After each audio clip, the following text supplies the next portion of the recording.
All right. Free Hands Friday, number 57, sliding off the rails here on internet with no idea where we're going and what we're doing because our guest, Jofflet, was not able to make it. He's got to take care of his family, and so family first. And so for Free Hands Friday, number 57, we talked about it. It was debated and discussed. And we've decided to go with no theme at all.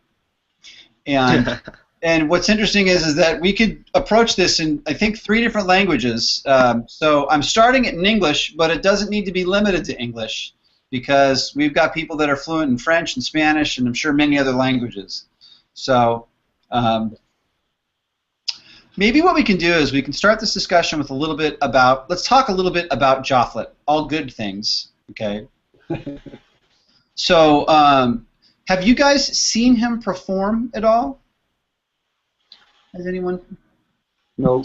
No, personally, well, Shame. actually, Jafflet's CD was the first CD I had on the stick. He was kind enough to send it to me by mail. When he's from Mexico, so it was a long distance, and I started talking to him, and he sent me his CD, and was pretty much the first whole CD I heard of the stick. So I have like a personal relationship with his music because he was already playing when I started. When did you start, Francisco? In 2005. Okay. So yeah, and that album is incredible. It's very eclectic, very different tracks have different instruments. He mixes the stick with a lot of different textures, timbres. It's really something, and there's a lot of different techniques to in the album. It's really incredible. Hmm. What was the name of the album, and what's the name of the city that he was from? The album has his name. It's Jafflet. yeah, and he appears on the cover like with a kind of drawing. I don't know if you've seen it. It has a review on the stick.com. I did see that. Okay. Yeah, the CD is incredible. It's Really? the first CD of Styx that changed my way of seeing the instrument from hobby to something really outstanding. The sound of it is every track incredible. Really? Just very good. I saw it up on stick.com, but I haven't had a chance to listen to it. Is it using live drums, or is it electronic, or? It has a little of everything. It's there's even some tracks with bass clarinet and others with different kind of instruments. There's an Emerson, Lake and Palmer cover with the solo stick, and it's really incredible. There's some electronic sounds also. It's really, but even though it's very eclectic, somehow he managed to produce it in a way that's very Cohesive. It has sense. Yeah, it's cohesive. Yeah, very personal. Personal touch. I wanted to ask you, Russell, because I know that you've done some recording. And so let's talk about recording for a sec, because I'm intrigued to hear about Jofflet's album and how he recorded it. But I know that, Russell, you've done a lot of work as a multi-instrumentalist, recording the stick and the NS and drums and keyboards as well, and composing for the stick. So, what works? What advice would you have for someone that was going to record the stick? I mean, I'm curious to know, because I've always kind of struggled with it myself in kind of a home studio recording. Yeah, I haven't done any keyboards. No keyboard. Oh, okay. I don't play keyboards, but I don't know. I'm not sure what to say, because I've always kept it super, super basic. I have nothing fancy. I've gone for usually the free or open source software. And I've really done it on a shoestring budget and learned as I went. And so certainly the stuff I did is nothing like stuff that people put out for official CDs. So I'm not really sure what to add to that.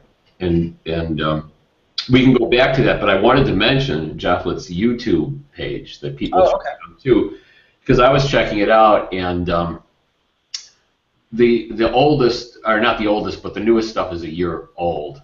But you get a good idea of what he does and his style and his very clean playing. And the last thing I listened to was an interpretation he did of a song by Natalia Lafourcade, who's a Mexican singer who does fantastic stuff. And he did an interpretation of a very mellow classical piece that she wrote called Las Estaciones. I think that's what it was.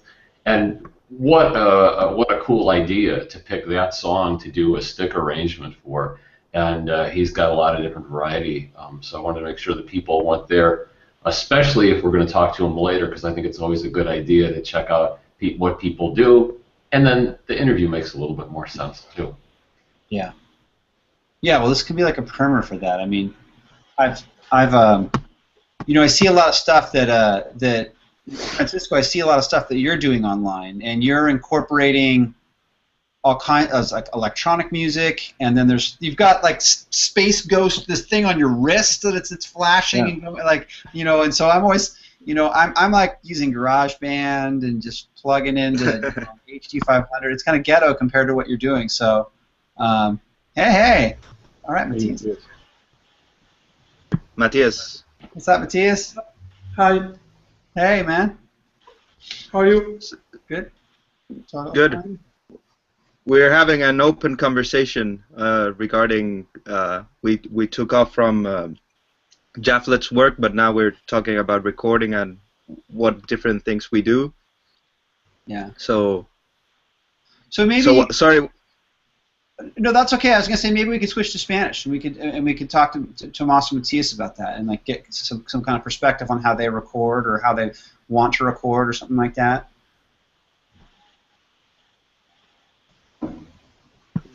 Someone wants to start? Well, I was kind of hoping you could start. Ah, okay. Well, like maybe Matthias' most recent recording, you know, like we could talk about that, like how he did that. So do I start then? Yeah. Yeah. Okay. Well, my recording at this point is pretty basic. I haven't processed this stick a lot until the last EP I recorded that I did process it. Generally, I do a line, direct line to a preamp and compressor. I've found that a good preamp makes a great difference in the tone. Mm. So that's like the main gear. After you can process it in the box in the computer, or or you can reroute your recording and reamp it. But basically, for a preamp or for like a, what's your preference for like a preamp and a compressor? Like, is that software based or? Yeah, I've used some software compressors and preamps not. And the last record, I don't remember what exactly I recorded it in Chile, and it was with a friend and colleague that records me. I don't remember exactly what preamp he used, but it was really beautiful, the tone. Back here in Valencia, I've been using the Neve 1017s, I think. They have really good tone, and yeah, that makes a difference. Sometimes when I record with my home interface, it doesn't have the same quality, you know. Mm-hmm. So from that, it's then processing in the box. It's a lot easier because you have all these harmonic richness. Right. Right.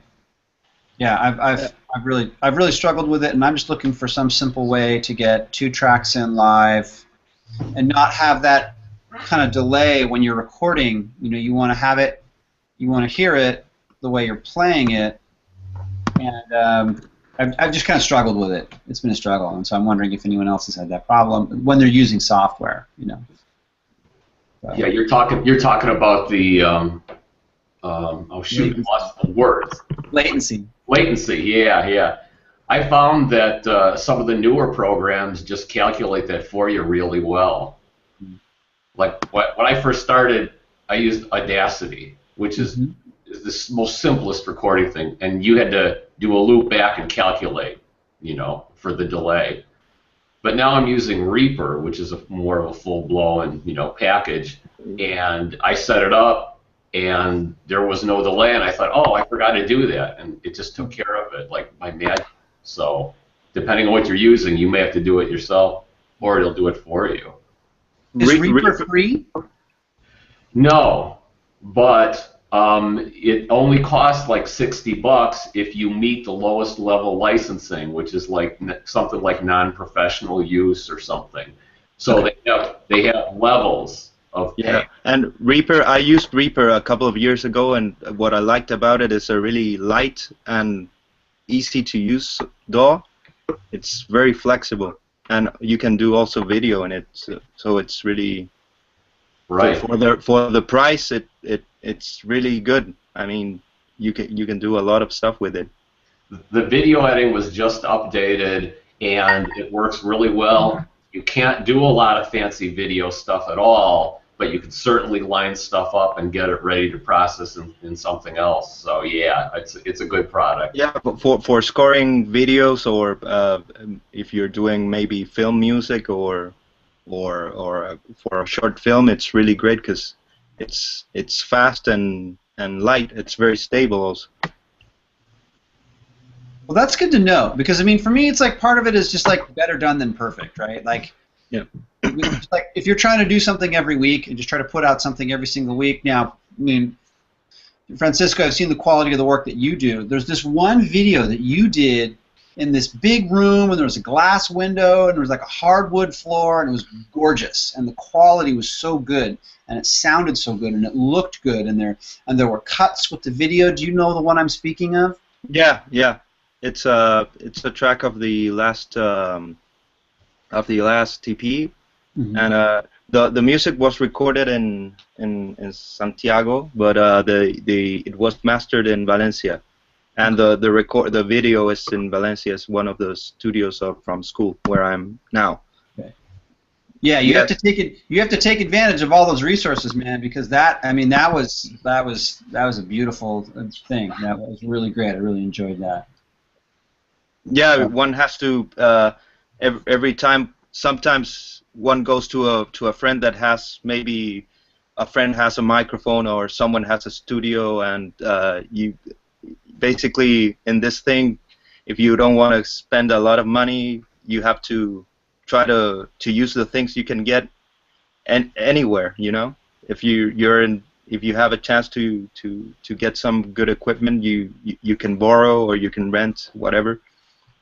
Make the best possible with the small resources.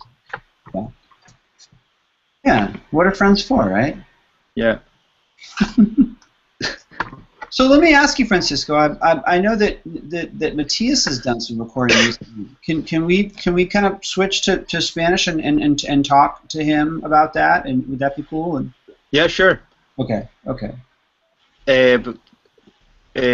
Matías, ¿te gustaría hablar un poco de cómo grabas y que comparemos? Y Tomás, si te quieres sumar.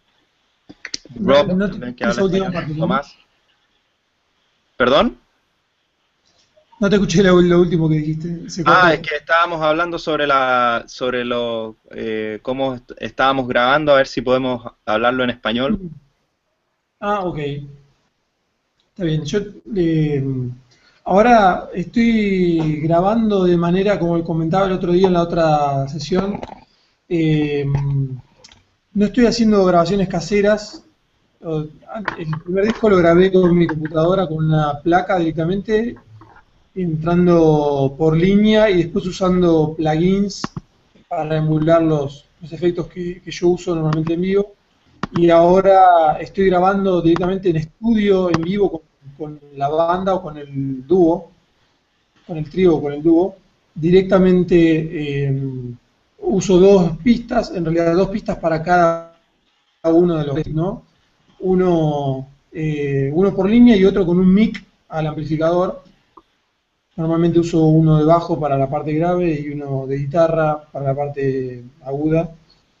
Y bueno, ambos los tomo con un mic y además van por línea y después hago un mix entre los dos para darle la definición de la línea y la calidez del mic. Trato de hacer una mezcla de ese estilo, generalmente. Y lo que estamos usando mucho en la sala de ensayos con el trío es la grabadora esta Zoom, la H5 creo que se llama. ¿La manual? Sí, la manual H5N creo que es. Sí. Y la verdad, esa grabadora nos permite mandar una línea de mi amplificador a una de las entradas de esa grabadora, la línea del guitarrista también a otra línea de esa grabadora y usar los mix de ambiente que tiene para grabar la batería.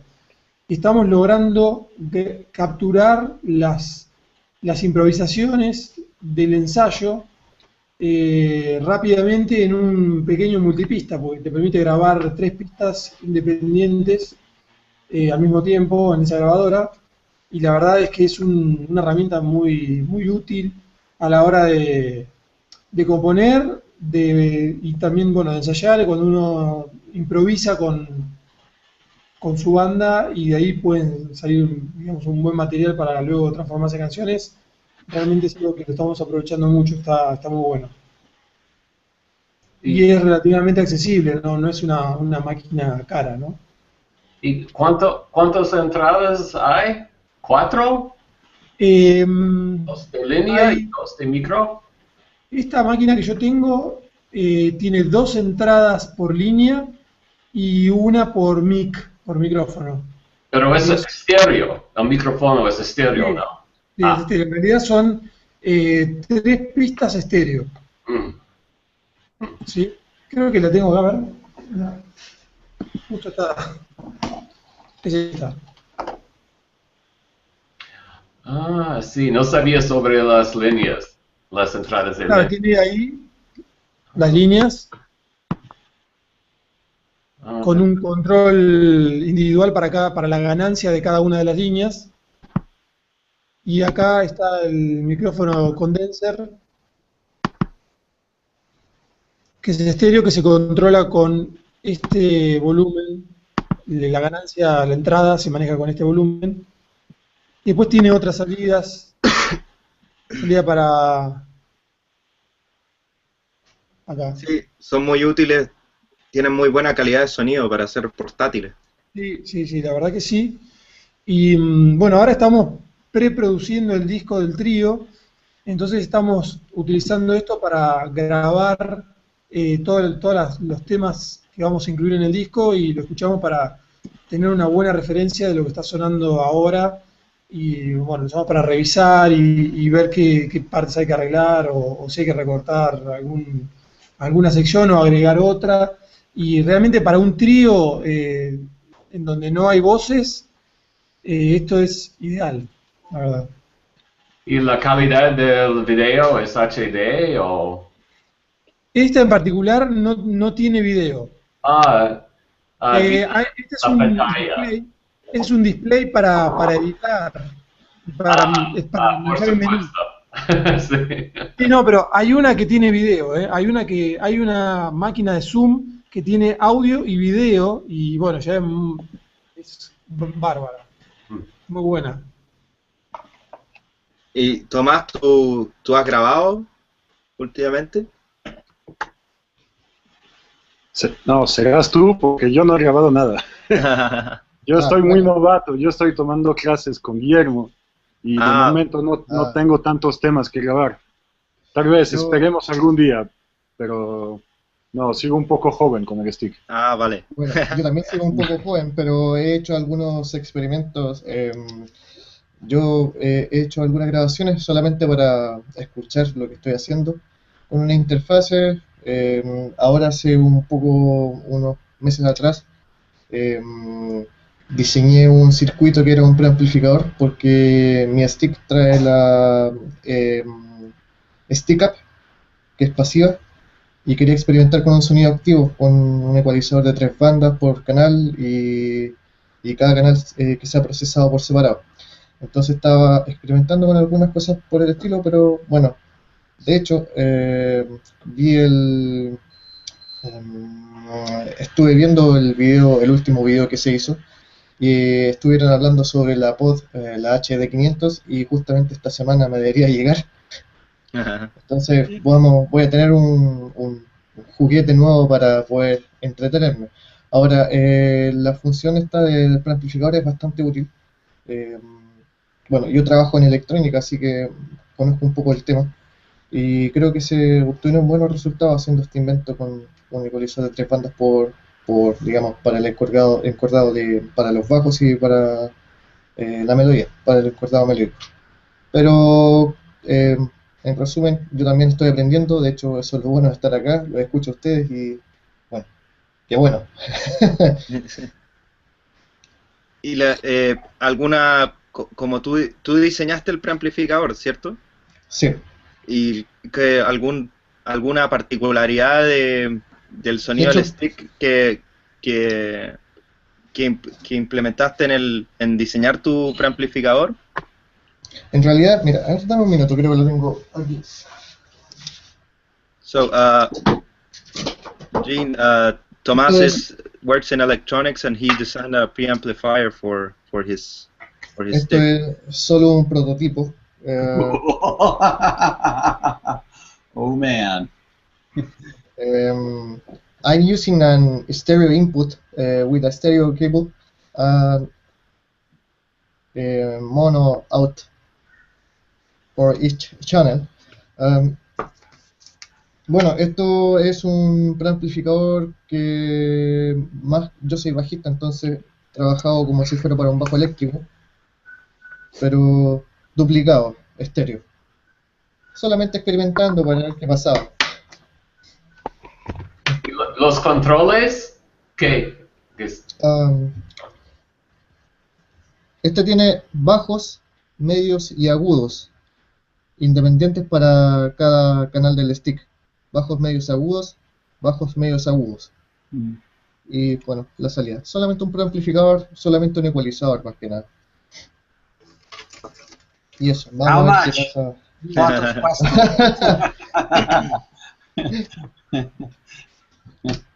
Bueno, bueno, solamente experimentando porque, como decía, yo también soy un novato y estoy aprendiendo, usando los conocimientos que tenía previamente para inventar algo, para ver qué se podía hacer. Eso. Claro, de eso se trata en realidad. Uno tiene que desarrollar sus propios métodos para adaptar el sonido a lo que uno está buscando, porque no hay nada preestablecido con este instrumento, ¿no? Claro. Entonces, bueno, buscar.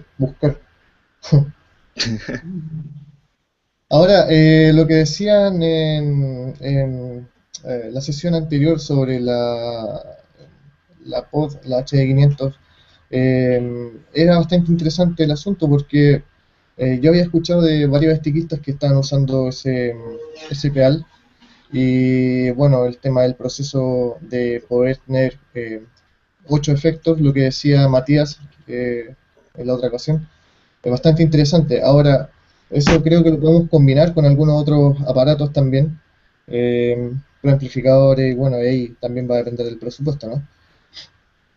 Sí, es importante. There's a topic that they're proposing, but I don't quite understand it. Tomás? Ajá. Ok, no, eso soy yo. Bueno, la verdad es que yo les quería preguntar algo a ustedes en general, a los que hablan español. La verdad aquí la gente en Francia, y a veces yo también, nos parece que hay como un sonido así muy común, o sea, no común vulgar, ¿no? Pero como si hubiera algo específico del stick de Sudamérica. Ustedes que lo han tocado más y que lo están haciendo ahora mismo, ¿ustedes también piensan eso? ¿Que hay algo específico, o sea, como una escuela paralela o algo así? ¿O para nada? ¿Ustedes no se dan cuenta de eso? ¿Qué opinas tú, Matías, que ya eres el más veterano de La charla, sí. stickista? No sé, puede ser que haya una cuestión cultural, quizás que esté influyendo, digamos, sin quererlo, ¿no? No sé, no es algo que creo que nos lo estemos proponiendo, al menos. Quizás sí, escuchamos música de los estiquistas que están acá cerca, eh, y eso seguramente de alguna u otra manera nos influye en el audio, quizás. Bueno, para mí, cuando comencé, Guillermo era una gran influencia porque, digamos, yo básicamente conocí el stick a través de él, fui a ver un concierto y ahí me empecé a meter en el tema.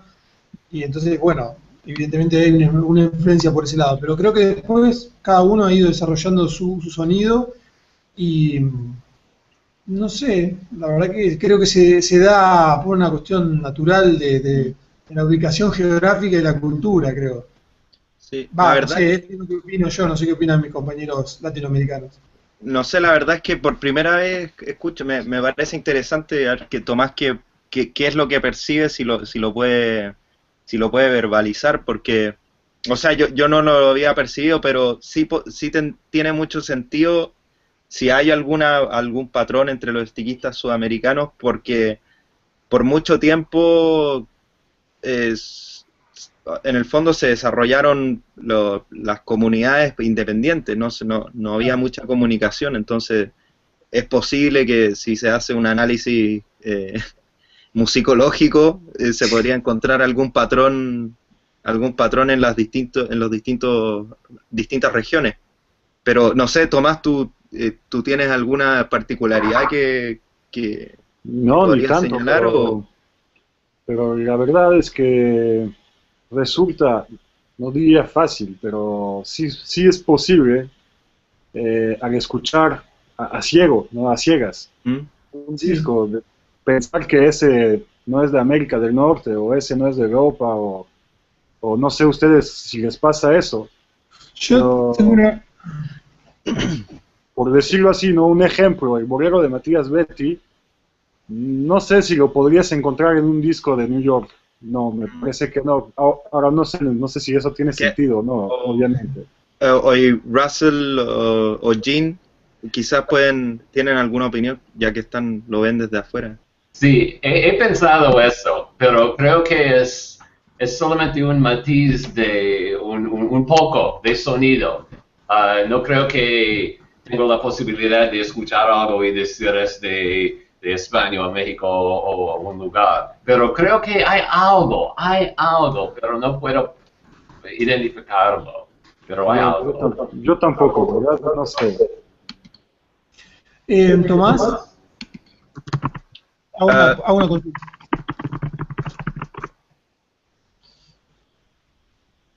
uh, Eh, Jean, did you read the yo question? tenía una pregunta. Oh, see the Spanish players. Sí. Oh, okay. Well, I have to say it in English. um, you know, I see a lot of Guillermo. Guillermo's a very high player, a high-profile player. So, is he? I mean, this is a silly question, but I'm going to ask it anyways. Is Spain also considered part of, like? I mean, is it like Spanish speaking? Does that also include all of South America and Spain? No. No. Okay, so South America. Yes. Because he's from South America. He's from Argentina. Yo hubiera dicho que But sí, he's pero just bueno. in Spain right now. Just like you, just like you, Francisco. Like you're like, right? You're from Chile, but you're in Spain. Yeah. So do all South American players have to go to Spain at some point? Like what's going on? No. Okay, I'm just I don't know. That's. okay. I'm just I haven't, a lot of it is, I kind of live in this silo, right? So it's like, so much of what I listen to is, I'm a big fan of, obviously of Bob, like I came to know Bob through all the videos and have you recently seen his video where he's doing the sliding up above the fret?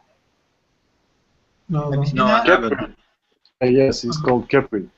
I've never seen that before. So something that Bob does is things that I've never seen before. Now, I'm starting to see more with Spanish players. There's more risks being taken. So there's more inclination away from just kind of traditional clean sounds to more like affected and electronic and progressive kind of sounds. That's what I have noticed. Now, maybe that's the whole kind of stick culture kind of moving along like that. But in terms of like a sound, I still have a lot to learn. So, I confess I haven't listened to the Stickistas album yet. So, I mean, shame on me, because that's for free, man. Like, that's super. That's got like what, 30, 40 different players on it from like. Yeah, like 40. Yeah. So, I mean, like, I feel kind of like a dick that I haven't listened to that yet, because it was like, hey, here it is for free. You can download it. And Guillermo's like put it out there, and I was like, man, I really got to listen to that. So I suppose I'm not really the best judge of it, but in the new music that I've been listening to, I don't hear I don't hear a specific similarity. I know that there's a lot of clean playing, which I like. Like it seems like there's more kind of inclination to maybe move away from all like the heavy fuzz and stuff like that, and it's just kind of like compression and reverb, which is what I can relate to. So, do I hear a similarity between Spanish-speaking players? I haven't heard it, but I'm not fair. Like I have a lot to learn, So. Okay. Yeah, it's at this point with the communication, it might be a little difficult to track differences, because we're all influenced by everybody. So, yeah. So let me talk about that for a sec. I'm starting to see stick players cover other stick players' music. So, like, somebody did like a Tom Grease Grabber cover. This guy, our friend Kevin, who's up in Canada, I think he did a Tom Grease. It might have been someone else now that I'm thinking about it. But and now what I'm starting to see is that stick players are covering other stick players' covers, right? So they'll hear somebody do a version of Fireworks by Katy Perry, or like a Fleetwood Mac song or something like that, and they like it so much that they do their version, right? And so it's kind of exciting to be around for that, because what other instrument do you hear that with? Certainly not guitar, right? And so that's, when you say we all influence each other, it's a very true statement, for the first time, I've always wanted to play Bach on the Chapman stick, and hearing Guillermo's like masterpiece of all these Bach pieces played on the Chapman stick, I mean, I was like, no one will. Yeah, it's quite incredible. I think that playing other stick players' music, and also playing the traditional making arrangements, it's a great way of actually learning how they play without them teaching you.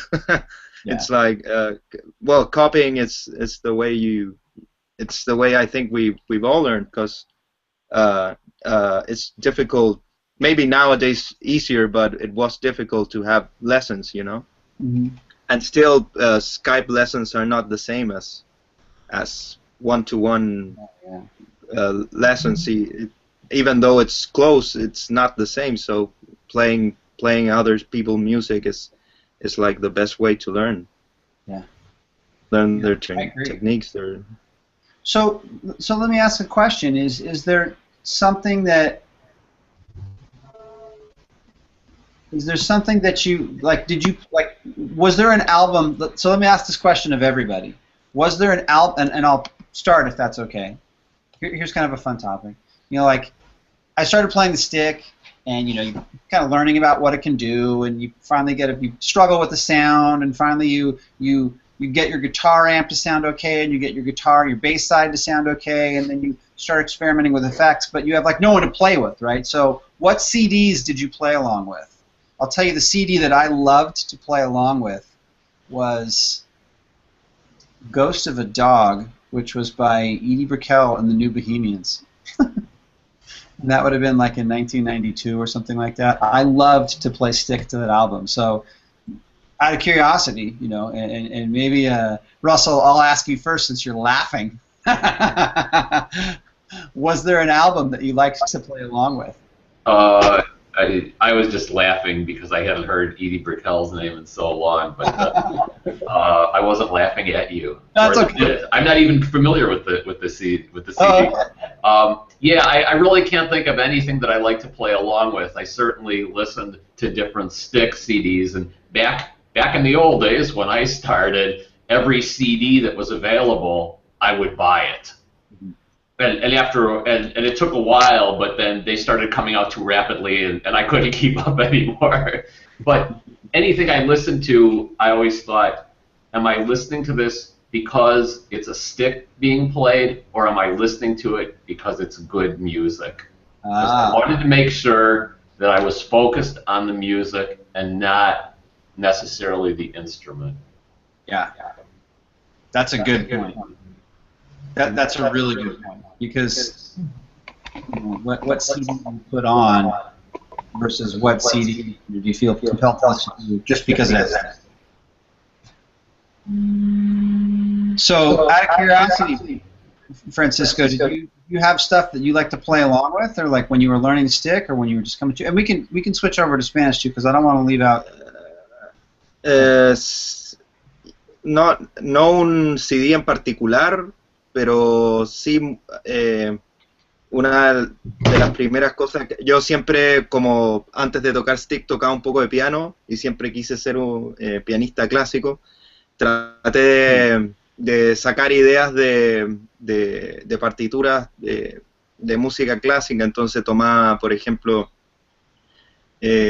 una parte de una pieza de Chopin y sacaba un arpegio, por ejemplo, y después tomaba ese arpegio y armaba una canción a partir de eso, de pequeños fragmentos que sacaba de música que a mí me llamaba la atención. Entonces, como siempre he sido como un robo ideas o sea, no lo suficientemente, un robo lo suficientemente grande como para hacer un plagio, pero sí robo a veces por ejemplo, una articulación completa o un par de compases literalmente, y los transporto de tonalidad y le agrego otra melodía y así he ido sacando. Esa ha sido mi manera de ir aprendiendo stick, como sacando ideas de otros, a veces bastante literales, y transformándolas en otra cosa.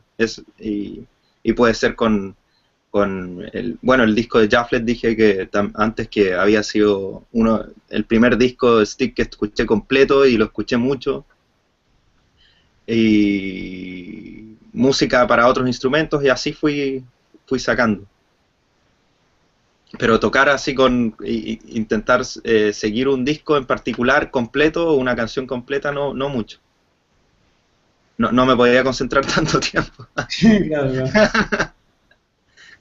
¿Y ustedes, Tomases o Matías? Más. Bueno, yo un poco parecido a lo que hace Francisco, aunque creo que ahora actualmente es más factible ver videos y música, y escuchar música de otros estiquistas. Por lo tanto, tenemos, o es más fácil encontrar referencias. No sé si eso pasaba antes. Ahora, yo creo que en mi caso he intentado hacer algunos arreglos de música chilena. Por ahí tengo una grabación de un tema de Violeta Parra, que es bastante conocido. Y a partir de eso, ir generando la técnica. Hace algún tiempo nos juntamos con Cristian Larrondo, también de Chile.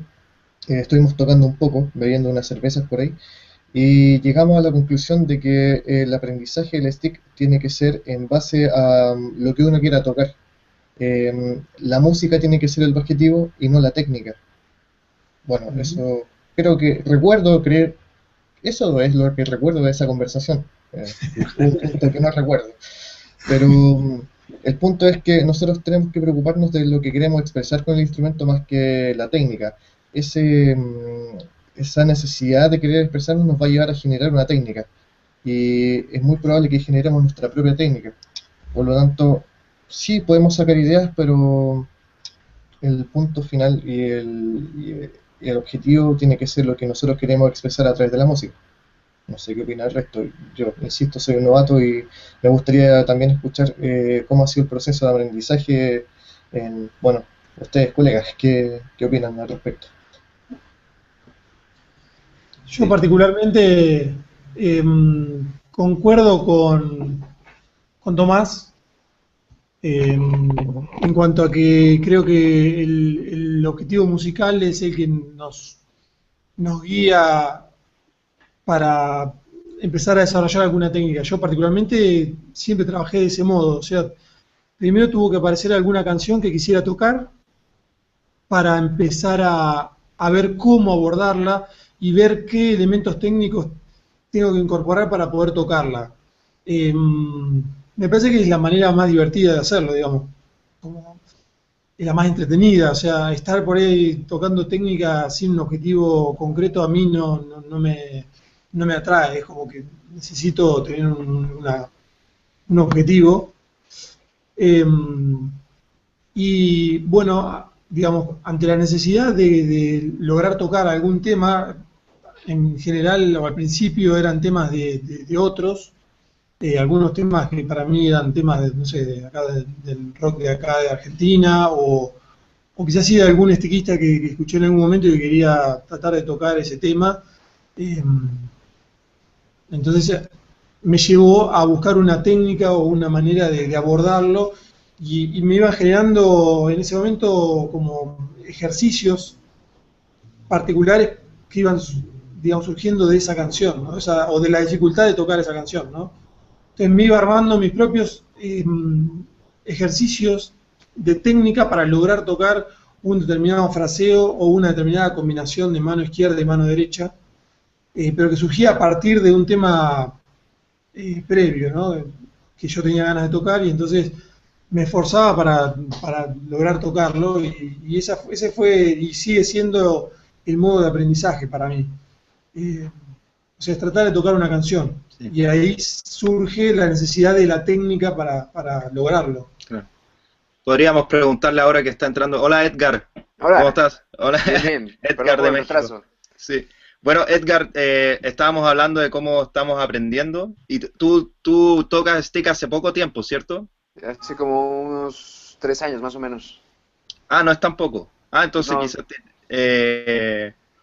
¿Cómo ha sido tu proceso de aprendizaje? ¿Cómo has ido incorporando nuevas habilidades? Pues bueno, para responder la pregunta, yo trato de seguir los métodos, el método del freehands y el método de Greg Howard, y pues aparte trato de aplicar cosas de piano. Yo trato de ver el stick como un piano, entonces trato de sacar ahí canciones de Ana Magdalena Bach y cosas por el estilo para dar un poco de independencia a las manos, y básicamente eso hago. Trato de hacer también arreglos de canciones que son así, que te exigen esa independencia en mano derecha y mano izquierda, y pues eso es lo que me ayuda un poco a lograr lo que espero del stick. Sí, y ¿quién más podría... Tomás, ¿cómo lo estás viendo tú? Pues la verdad, yo estoy bastante como tú estabas. Soy una sombra de tu pasado, parece. La verdad, yo estoy bastante... bueno, le tengo que decir gracias a Guillermo Cides, porque la verdad me está ayudando muchísimo él. Porque yo estoy tratando de tocar música clásica, que es lo que a mí me interesa, pero tengo muy poca experiencia de músico, totalmente, no solo de stickista, sino de músico. Y bueno, estamos, así como decía Matías, yo estoy tratando de pasar dificultades eligiendo temas que sí me gustan, pero que tienen partes que voy a reconocer de armonía que sí sé que voy a poder tocar, entrarle al rollo, pero donde, bueno, o sea, hay partes que sé que no voy a poder pasar solo y poco a poco, con la ayuda de Guillermo y intentándolo, o sea, se me van haciendo más independientes las manos y poco a poco le estoy entrando al rollo. Pero bueno, yo estoy aún más novato, mucho más novato que Edgar, entonces poco a poco se arma, ¿no? Pero, con mucha paciencia, ¿no? Parece que ha de ser lo que más le falta a uno tocando stick, paciencia. Y eso es curioso que estés aprendiendo música a la vez que estás aprendiendo stick. En general los stickistas tienen experiencia de músico antes en otro instrumento y después se pasan al stick. En tu caso, según entendí, estás aprendiendo las dos cosas simultáneamente. Casi. O sea, tengo pasado de músico, pero tan malo que mejor ni hablemos. ¿Y cómo entonces ves?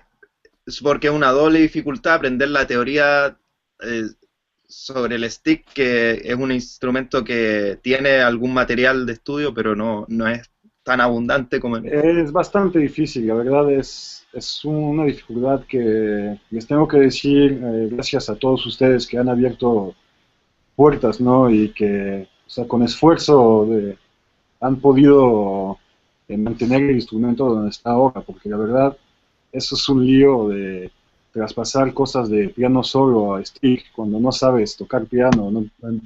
Está bastante complicado. Pero sin ustedes, o sea, toda la gente que hubo antes de que yo pudiera tocar stick, bueno, gracias a todos, ¿no? Porque han hecho un trabajo con los métodos, el freehand, todo lo que, cada piedrita, ¿no? O sea, sí, ahora en 2015 sí es posible empezar la música con el stick, sí es posible. Difícil, obviamente, pero pienso que 10 años atrás, yo a los 6 meses ya no podía, ¿no? Ahí se acababa la aventura, pienso.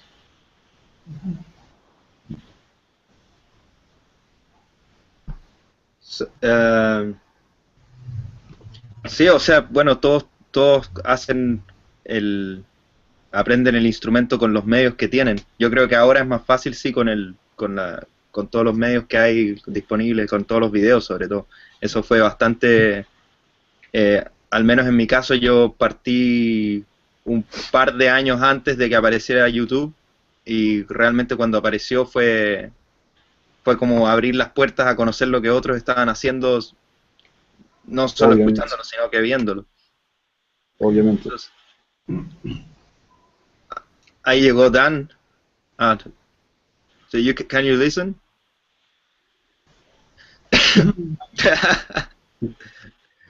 So yes, no questions for Dan Chapman. We'll get it worked out. So this is great because I haven't had the opportunity to be in a chat with Edgar and just meeting some new friends here. And boy, I wish Dan could tell you all about. Maybe we'll get the mic working at some point. We did a session recently on all the work that Dan did with Emmett down in Arizona. There was a great gig down there that they did. I think that would have been Freehands number 53, perhaps, or maybe 54. But sorry to barnstorm the subject there. Francisco, I hope you don't mind me asking. Can you kind of summarize what you guys were talking about there? We're talking about the different approaches to learn the stick. How, for instance, Thomas, we were talking that he's learning the stick as he learns music because he's interested in playing classical music, and he has to deal with these two difficulties: not only learning how to play the stick, but also learning the musical theory needed to play what he's interested in playing. And also Edgar he's the way he approached it was with reading the Greg's and Emmett's methods, and also arranging songs of his interest. And Matthias also, that he said to us that he puts the music before, so if he is interested in playing something, he'll then develop the technique to be able to play it. That music is first. So maybe you can continue, because you for the ones that have seen play Gene, he has really a unique touch. It's a really unique stick player. So how did you learn your technique and your musicianship, so to speak? Well, I'm not much of a songwriter, so I've always kind of depended on songwriters to kind of provide me with the platform with which I'm more of a performer than I am an artist, right? So you've got a performer and an artist. And to me, like, an artist is someone that brings something new into the universe, right? Plain and simple. Like, an artist is someone that creates something, like a sculptor or a painter, or, you know, in our case, right, Emmett created the stick. He's this artist, right, and that is his artwork. And because each stick is handmade, it's as though every single stick is a masterpiece, right? So when that is my tool that I use to create and to perform, I have all these great memories of songs. You know, like is it Landslide by Fleetwood Mac? You know, I get kind of sad when I hear that song, but it's like it's important for me to play, and it makes me feel sadness, right? Because as a kid, I remember hearing that song and being like, "Oh, that sounds sad," you know, like. But sometimes as a kid, you know, I was sad, right? I wasn't always happy. And so when I have the stick and I have the opportunity to try and feel that, and to try and play that, and to try and perform that, right? I think of something kind of sad, and then I start to play. Now, in learning that song, what I do is I put on headphones, right? And I run the stick into an amplifier with headphones, and I run the laptop into the same small little keyboard amplifier. It's very, very unprofessional and ghetto. So I run a cable out of my laptop into this little amplifier, and then I run headphones into the amplifier, and then I plug my stick into the amplifier, right? And so now I've got the music, and I've got the stick, and then I adjust the levels. And then when they start to sound this, like, you know, I can hear the stick too much, or I can hear the music too much, but right about the time they come together, and like that's the moment where I feel like I get to feel like an artist, because then I am, as a performer, interpreting this music, and they sound the same, and the chords are similar. And it's not perfect, because I arrange for the stick, right? I'm not trying to transpose it. I'm not trying to make it sound like that song. I'm trying to make it sound like that song played on a stick, right? And that's good enough for me. Like, I've settled for like 80%, you know, like 83%, you know, like if I can get it up to like 85%, someone who hears it in the first 3 seconds, they're like, oh, okay, you know, he's playing Landslide. That's a sad song, you know. And if I make them feel sad, it's not my intent, but if I make them feel something, well, then that's good. So it's more emotionally driven, because that's what inspires me to perform, is to feel something for myself, you know. And I'm not trying to change anyone else. It's always nice when people clap after a song. I'm always appreciative. But now that I'm, you know, a little bit older, I realize that when I go to perform, it needs to be less about what's going on in this room, or what the sound man just said to me, or anything else going on outside of me and this instrument. And that's taken a long time to do, because I'm so sensitive to what other people say, and I'm kind of a people pleaser. Like, I want everyone to be happy all the time, and that's just not possible. So I have to. I remember playing with an acoustic guitarist up in Idlewild. Here, it's kind of here in Southern California. And one of my favorite stick players, Mike Kolwitz, plays up there a lot. But this guy was playing acoustic guitar, and what he said to me, I'll always remember it, because he was so relaxed when he was playing. He was so relaxed, and he was just playing some pop music, but he was playing some classical music too. But it was as though he was in another world when he was playing. And I was so transfixed on that, because he so effectively pushed out everything.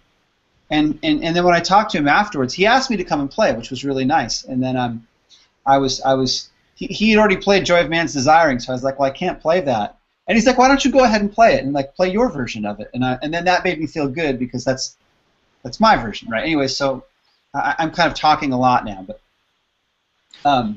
he said, all these people here in this restaurant, like they're just here for my practice. And I was like, they're just here for your practice? He's like, yeah, I'm just practicing.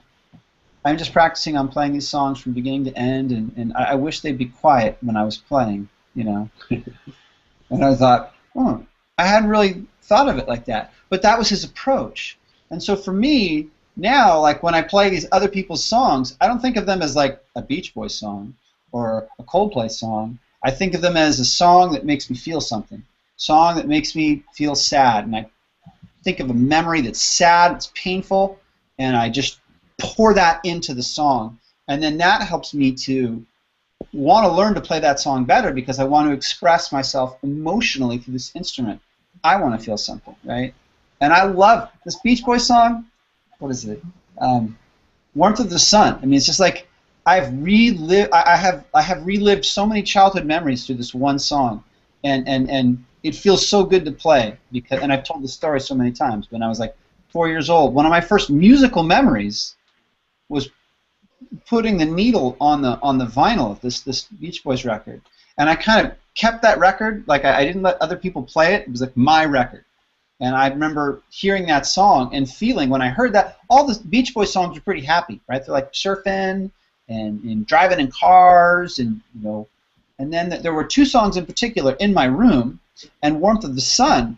And I thought, well, that's a sad song. Why is he so sad? Why is he singing about it? And I thought, well, he's playing what he feels. And I thought, oh, I've been missing it all these years. I've been missing it. I was like, I've been thinking about what other people think. And so when I learn a song, I've got to really like that song. And that's something that I learned doing Song of the Week stuff. Like somebody would be like, hey, you played this song. And I'd be like, I'll try it. And then I remember thinking, like, I'm playing this song because somebody else asked me to. And that's cool because I like this other person, but this song doesn't have that same kind of depth. And so I've written like 3 songs in like the past like 6 years, you know, maybe 4, you know, and I think 2 of them were featured on Song of the Week. But I've got a couple, but they don't, and they mean something to me, but it's so much easier to put on headphones, listen to something else has arranged, because that's the way I've learned, is just by using my ears, right? So I've had a lot of time to kind of practice getting what I hear to sound like something that's acceptable on the stick. And I don't get hung up on, what about the bass part, what about the melody part, or is there more compression, or the EQ? It's like, no. Did you feel something? Did the song sound like the song that you remember? And was it played in such a way that, you know, it made you think back to, like, you know, 7th grade, you know, like Liz Moxon being in like your health class, you know, like, did it have that effect? And so if it did, then for me that's very musically, that's gratifying. So anyway, so that's a lot of blah blah blah blah blah blah, but that's kind of how I feel about learning music and learning stick. And then along the way, I think that you know, I think Matthias was saying this, is that you develop techniques. And so I'll have my landslide technique, you know, where I'm actually stretching these 2 fingers, numbers 1 and 3, where I'm stretching them 4 frets, stretching them really far, and almost like a full, like playing the same note on 2 different strings. So playing like a G on the third string and a G on the second string. So that's my landslide technique, and I refer to it back to the song. So really the song is how I kind of keep score in terms of, or remember techniques. Because just looking at a book and looking at a technique and then playing the technique, it's like no fun for me because like I can't play that for someone, and no one wants to just hear like an exercise, right? So when people teach, and I think Greg, well, I think a lot of people do this. They teach a technique through a song, and that is, I think, is the most effective way for me to learn, and what's been most enjoyable, certainly, most rewarding, right? Learning a song, start to finish, and then keeping that song with you like a friend, right? And you talk to them and you see how they're doing, right? You keep that song in your repertoire and you play it fast, or you slow it down, or you. I figured out I've been playing clocks wrong for 5 years, for 4 years. You know, I was playing it. I was playing it E flat to B flat 7, and then to the 4 to A flat, but it actually goes to F. And I convinced myself that way was better. And then we were playing it the other day, and I was actually playing the bass, and they're like, "Oh no, it goes to F." And it's like, "No, it doesn't. It goes to A flat." And they're like, "No, you're wrong, Gene. Is that how you play it on stick, bro?" And I was like, for like 4 years. And so now I have to undo all that stuff. That friend, right? That friend lied to me. That song friend. Oh, anyway. Have you ever tried? But can you hear me that's now? kind of in a nutshell, like the turmoil that Gene Perry goes through when he's learning a song. It's a new song or an old song, and revisiting it, and so. Yeah, Can you hear Dan. me? Yeah. I was just going to ask. I was thinking about this today. By the way, hello everybody. I couldn't hear you. Couldn't hear me before. I was trying to get my mic working. So glad to see everyone. I was just going to ask, since you mentioned it, Gene, has anyone ever tried looking into the OMS, the offset modal system, Emmett's theory of scales? So, yeah, we should talk about this, and we should do a little bit of this in Spanish as well, if it's okay. So absolutely. I'm sorry. The offset I'm modal not familiar with technique that was developed by Emmett, which I think the root is up a half step. But I mean, there's more to it. I was just reading about it today because I was finishing Jim's book, and it gets into that in the second to the last chapter, which is pretty verbal stuff. I mean, it's hard to get into the feeling. I was just trying to. I mean, I'm a musician too, but not so regular nowadays.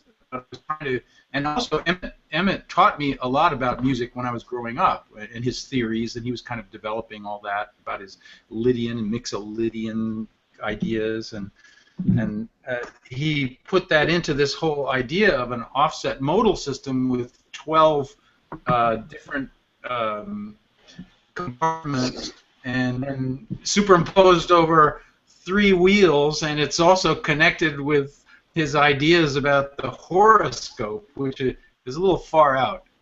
And I was just wondering if anyone besides Emmett understands this stuff. You know, if anybody has went into that area.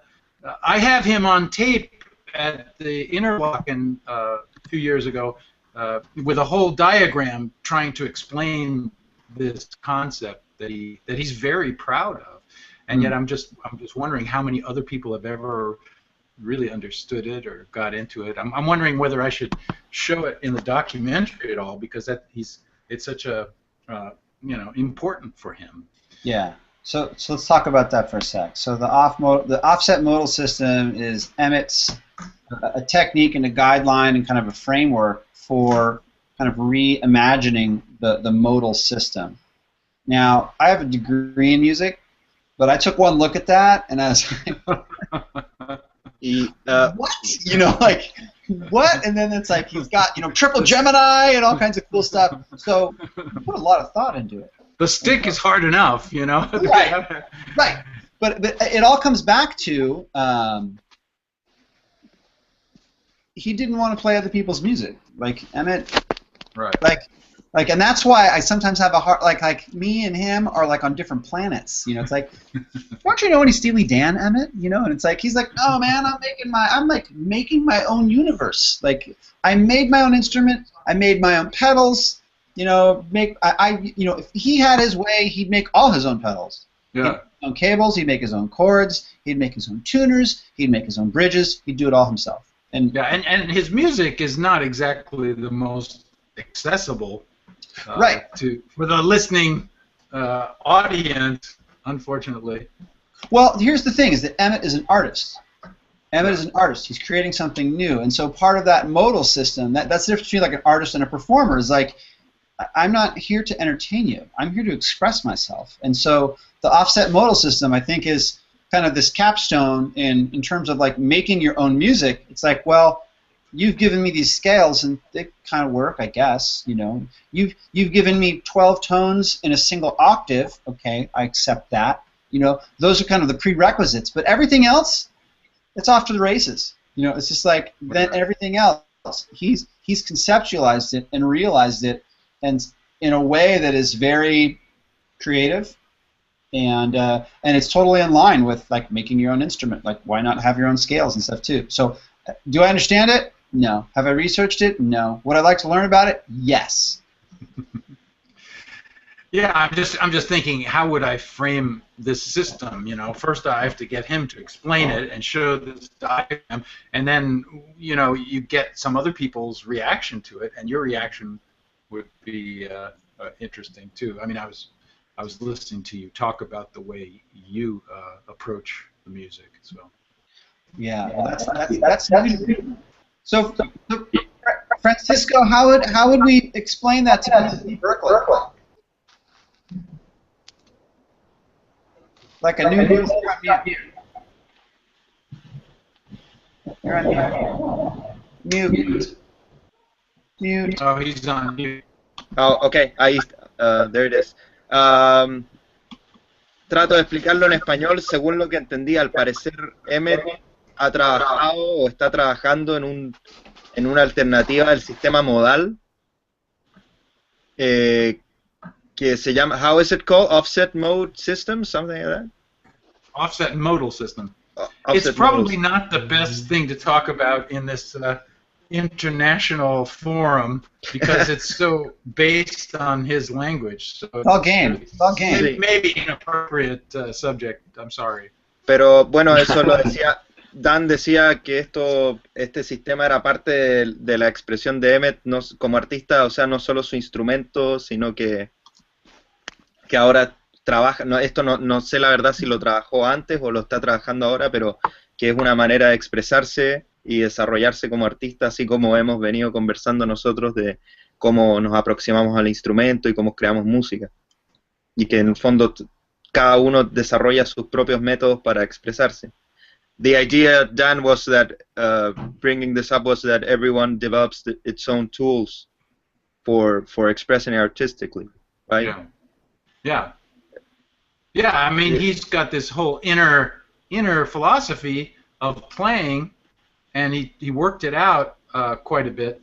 But you know, everyone has their own method and their own way of expressing themselves. And it's funny that he's worked out this whole complicated system to explain it. You know, Dan? Yeah. I wanted to say, as musicians, I think musicians would be interested in the details of how the wheel works and everything else. But for the general public, if thinking about your movie, they would probably be more interested to visually see it and then hear what it sounds like. Right. No, yeah, for the general public, it's more like, wow, this whole system has been created, and you know, you don't want to go too far into it. But it's kind of interesting that there's this, and also I'm just finding a lot of metaphors, like the whole idea of a parallel galaxy. In Jim's book, I've just finished the book this afternoon, and in this whole idea that his music is his parallel galaxy, and it's like there's two forces in Emmett's life. One is the builder, and one is the musician, and it's like it's always been sort of helping each other, but also in conflict. I remember when I was shooting those images of him in the workshop, that session came out of frustration because Emmett wanted to do a music video, and I was all psyched up. We had prepared everything for it. We went to get lighting and camera equipment and curtains and all kinds of interesting things to make a visual video, and I kept calling him back, and he wanted to do this himself, and I kept calling him back, and he would say, I can't really do this today, because I have to get out 60 instruments, and it's going to take me 3 weeks, and I said, well, why not just do it in between? And he said, no way, because my hands are completely destroyed when I'm working on this process. And so it kept happening. For 6 months, I was trying to get him to do the video, and it did not happen. So I said, well, listen, I'm going to go to his workshop and shoot him performing in his workshop, because that's how he performs in a way. And so it was a great session. I got him doing what he does and what he loves to do, but it was so obvious to me the conflict that was in his life toward the music and the production of the instrument, and it's interesting. And then the whole concept of parallel galaxy, which is interesting too. It's like this cosmic split. Yeah. Anyway. I hope I have the chance to ask him in Stick Camp. We have to have an answer to this question. Yeah. To the What's parallel the question? galaxy. Oh yeah. We've come a long way from our starting point in the conversation. Yeah. What happened to Jofflet? He had a problem. He had a personal problem, so Gene had the idea to make an open session and talk about whatever came out of and it went pretty well. There was a lot of people. So I'm sure he'll be back. So Emmett wouldn't have it any other way. He loves the tangents. We talk about the tangents, and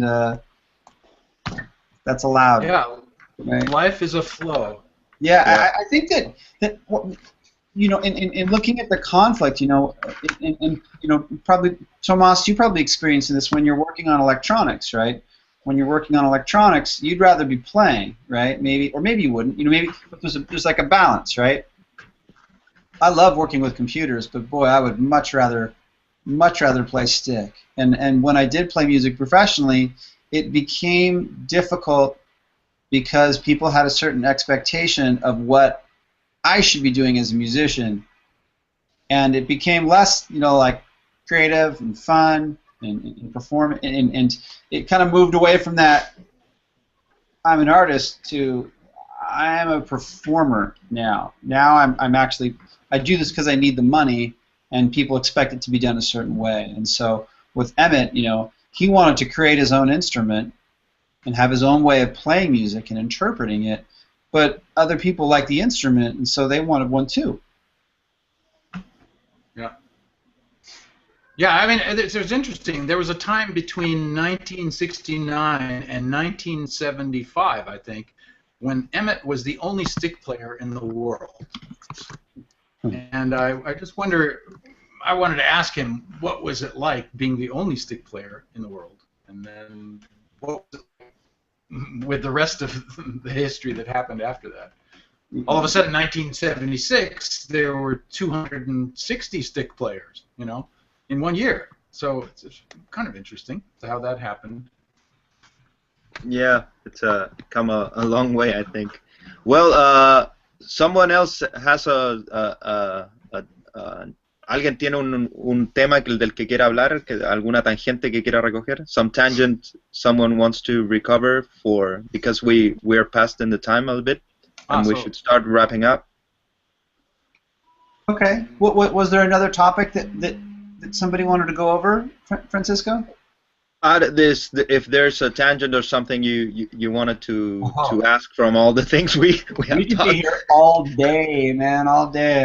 It's getting stick players to stop talking about the stick. So, I've really enjoyed this. ¿Alguien más? Edgar, si tienes algo como Pues, primera vez que viene. sí, bueno, me gustaría preguntarles a todos cuál es su opinión acerca de digamos, del trasfondo teórico que uno puede o no debe tener con respecto al stick. Porque yo conozco muchas personas que, bueno, no muchas, pero conozco algunos stickistas que realmente tienen un trasfondo teórico muy vasto.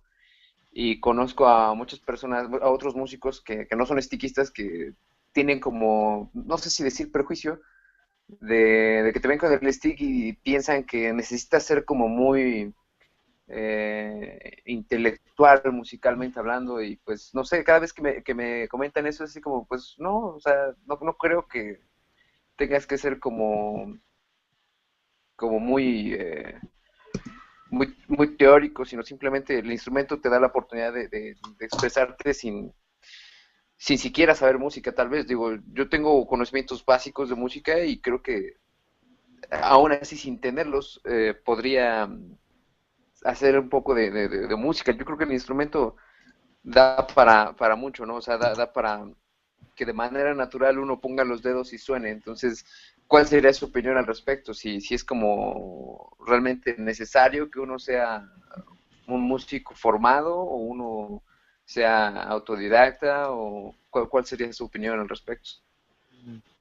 Pues sí, mi opinión es que en realidad el instrumento tiene tantas posibilidades que no es necesario tener una base teórica al respecto. O sea, lo puedes tocar de distintas maneras, tienes tus dos manos, tienes la cuerda percutida, tienes las notas, tienes una cantidad de posibilidades sonoras que la verdad de las cosas es que si tienes intuición musical, para mi gusto el instrumento en el fondo da para tanto la gente que lleva años estudiando teoría como para la gente que se relaciona de una manera más corporal con el instrumento. La verdad es que no veo una necesidad.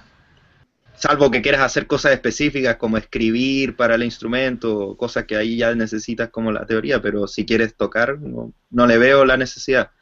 La música es más práctica que de escritorio, ¿no? Sí.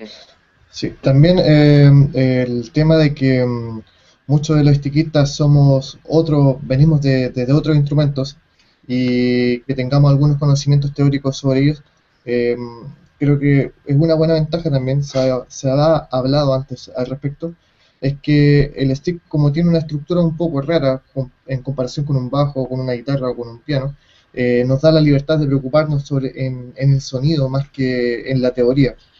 Y eso nos vuelve libres, escuchamos lo que tocamos y punto, no estamos tocando escalas que hemos aprendido ni nada, solamente escuchar. Bueno, es lo que me pasa a mí, y aún no sé dónde están las notas, y eso es lo que me encanta del stick, que estoy preocupado de cómo suena más que otra cosa.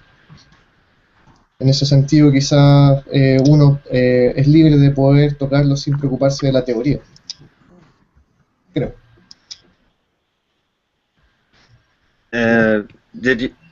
Well, we're talking about, Edgar asked if there's a necessity to know theory in order to play the stick, or you can approach it in a more intuitive way. He has his own opinion in that, and me and Tomas told what we think. I don't know what you guys think. Well, I think it's like any other instrument. You can do both. You can load a lot of theory onto it, or come at it from that angle, or you can completely come at it from an angle of a child. You could give it to a child and they could play it without any with just complete intuition and just have fun. I think that's because it's a blank slate. Tabula rasa. That's That's what Emmett described the instrument as. Yeah, I'd have to agree. I mean, I'd love to hear your kind of opinion on that, Russell, because I mean, I always like the compositions that you have. So I'm going. In Spanish? Yeah, in Spanish. Do in Spanish. Totally. Bueno, I wish I could. perfecto. Pues para mí es otro instrumento y hay muchas maneras de tocar. Por ejemplo, me gustaría saber dónde están todas las notas y cómo voy a tocar esas notas. Y es una gran sorpresa para mí después de oír una persona haciendo música muy bonita y ellos no saben nada sobre dónde están las notas, solamente los sonidos. Y es difícil para mí entender eso, pero es otra manera de hacer la música. Y el fondo es los, ¿cómo se dice?, resultados o la música que cuenta más de nada. A mí, Edgar, que yo no sabía casi nada de música, cuando empecé el stick, casi nada, resulta que el stick es un buen punto de partida para entender teoría. If you watch some music theory on the internet or wherever, they always will show you a keyboard, you know, to understand theory. But what's great, I think, about the stick is that you don't need anymore the keyboard. You can use the stick to get to the theory and to get more and more space to develop the playing, right? Yeah. Well, I think Ahora me lo puedo gozar, pero mañana aún más, porque poco a poco tocando aprendo más teoría. Sí. sí, Tomás, es curioso que es como una nueva generación de stickistas, de gente que nace aprendiendo música con el instrumento. Creo que es la primera persona que escucho que tiene esa experiencia de partir con la música con el stick, y eso quiere decir que el instrumento... Tengo un bajo, pero nunca le entré, ¿no? Nunca... O sea, no se puede decir que toqué bajo algún día realmente. Es una mentira, ¿no? Claro, o sea, bueno, sí, muchos de nosotros partimos tocando, qué sé yo, flauta, alguna cosa así, antes de empezar. Sí, eso, ¿no? Pero what I was saying is that Tomás is like a new generation of stick players, of people that are actually learning music with the stick from scratch. That is quite... Because that's the dream. Yeah. I mean, that's like, you know, because it's a second instrument for a lot of people. Yeah. And this is I think a really important discussion for stick players to have, just because the more you think about it, you know, you can apply it to what you already know and kind of build that foundation. But it is kind of fascinating to think about, you know, like someone who's never played any other instrument but the stick. It's like, what are you doing? You know, like, because I was polluted by the time I got to the stick playing bass and guitar and mandolin, right? It's like, you know, are you going to, you know, how do you play these fast runs in the left hand? How are you going to approach that? Will you tell me? Because I'd like to know. And I don't want to disrupt this train of thought, but I do think that in order for us to have kind of like a bite-sized kind of conversation, and I don't know how we're going to top this one, and we're all missing Jofflet, but I think we should wrap up the session, and at some point maybe what we'll do is we'll figure out when we're going to get time with Jofflet and revisit this at a time when everyone can make it. Perhaps this time next week, we'll see. But I suppose if anyone else has any comments before we check out, I think we should wrap it up.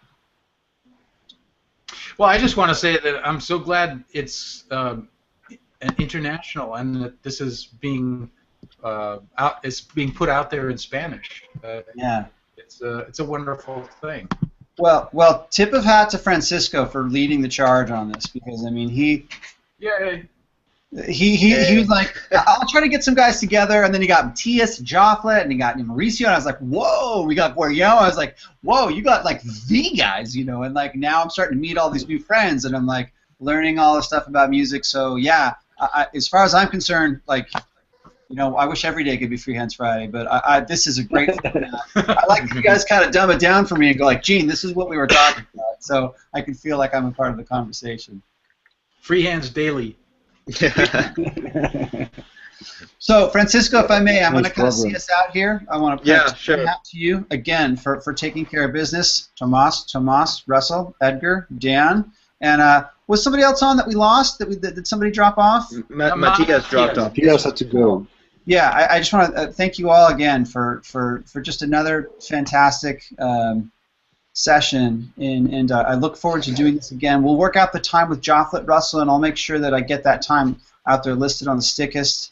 But all things considered, we'll do this again next week at the same time, and hopefully Jofflet will be able to make it. Cool. Cool.